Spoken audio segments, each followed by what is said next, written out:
Welcome back to MetalDisciple.com's The Week in Reviews. My name is George, and today I bring you albums from Voivod, Attic, Lightning Swords of Death, and Nightfall. Voivod have returned with their 13th album, Target Earth, and I could not help but have mixed emotions as I began listening to the album. I've been a die-hard Voivod fan for something like 25 years, so I have always gladly welcomed the release of a new album. Target Earth, however, is the first album not to contain the contributions of late Voivod guitarist Dennis "Piggy" D'Amour. Voivod's last two albums both featured material Piggy had been working on before he died.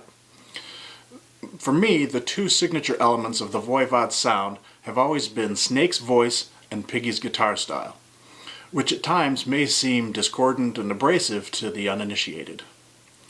I don't know if I read it somewhere or just made a wild assumption on my own, but I figured that once the leftover material was gone, Voivod was over. You can't replace Piggy, can you? Well, apparently they are going to try. The band welcomes back bass player Blackie, back for the first time since Angel Rat, and new guitar player Daniel, aka Chewy. I was pretty busted up when Piggy died, so this new album without him has an uphill battle trying to win me over. I'm sure the rest of the guys in the band had much more difficulty dealing with it than I did, since they actually knew Piggy. So I guess I should give them the benefit of the doubt and give Target Earth a fair listen. I was wondering whether the new guy would adopt Piggy's style or go in a completely different direction.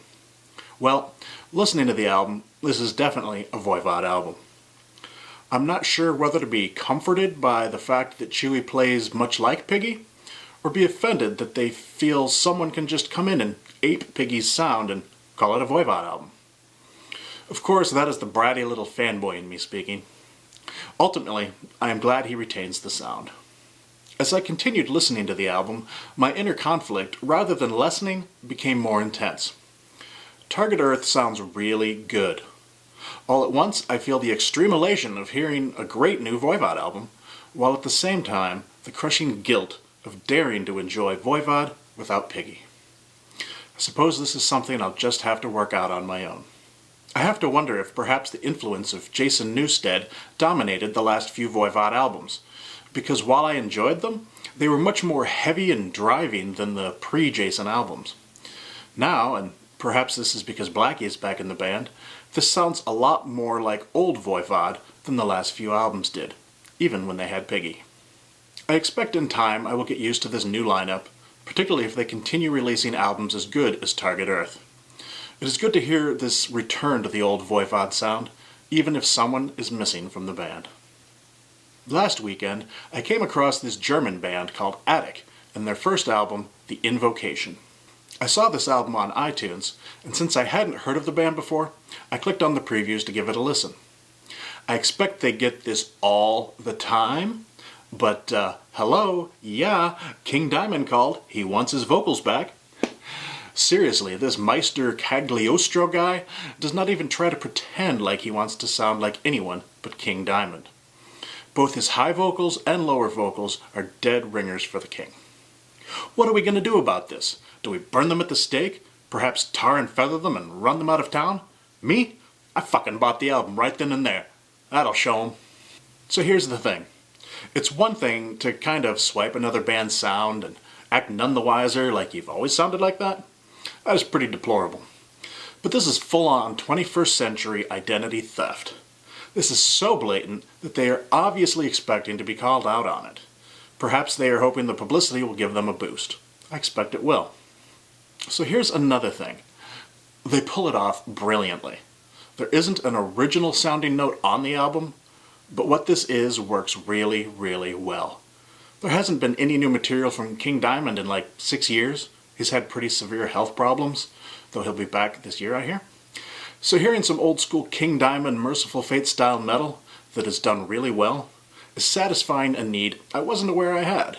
Back in 2010, Ghost rose to popularity on an album that borrowed heavily from the same style, without actually sounding like King or Fate. Based on that release, there has since been a flood of dark 80s retro-sounding music. Attic takes this to the next somewhat logical level and borrows the whole sound. I know I should be denouncing these guys as uninspired thieves, and I probably would if I could stop listening to the album long enough. There is a quote attributed to the late artist Pablo Picasso.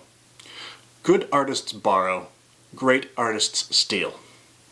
If Picasso knew what he was talking about, that makes Attic a great band.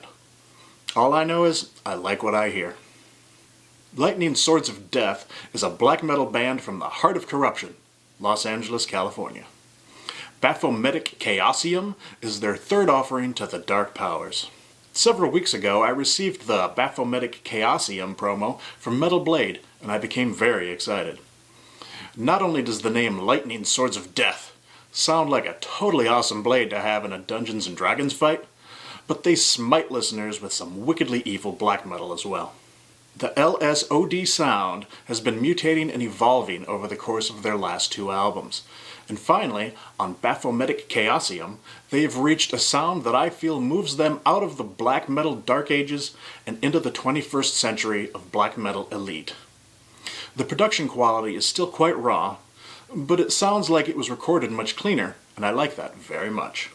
Fear not, gentle viewer, for just because the production sounds better does not mean they have lost that Cthulhu rising from the depths quality. LSOD proves that you can make a decent recording and still maintain an atmospheric ambiance. Baphometic Chaosium will be a black metal force to be reckoned with in 2013. I throw both hands in the air, sporting horns, in appreciation for Lightning Swords of Death. Greek metal band Nightfall has returned with their 9th album, Cassiopeia. Over the years, the band has worn many mantles: doom, death, gothic, and black metal. Listening to this latest release, I hear little bits from all those styles, which really makes it difficult for me to narrow down their sound. You'll just have to listen to the playlist and hear it for yourself. I first heard Nightfall back in 1997 with the release of Lesbian Show. But it's been such a long time since I've heard anything by the band that honestly this was like hearing them for the first time. That said, listening to Cassiopeia makes me want to head back and listen to these earlier albums because I really enjoyed listening to this latest album. The music seems to range from a medium pace to quick, but I don't know that I would call it fast. It tends to stay slow enough to allow for a nice heavy groove to set in. The vocals are harsh and well executed so as to be mostly understandable. The great production ties it all together in a wonderful sounding package. I am highly impressed with Nightfall's Cassiopeia. I will definitely be listening to their back catalog very soon. You too should give them a listen. That's all for this week. Make sure to check out this week's playlist for songs from the albums. If you don't want to wait until next week for more metal, be sure to check out the daily 365 Days of Metal posts. You can always subscribe to our YouTube channel to make sure you get it all. Anyway, see you next time.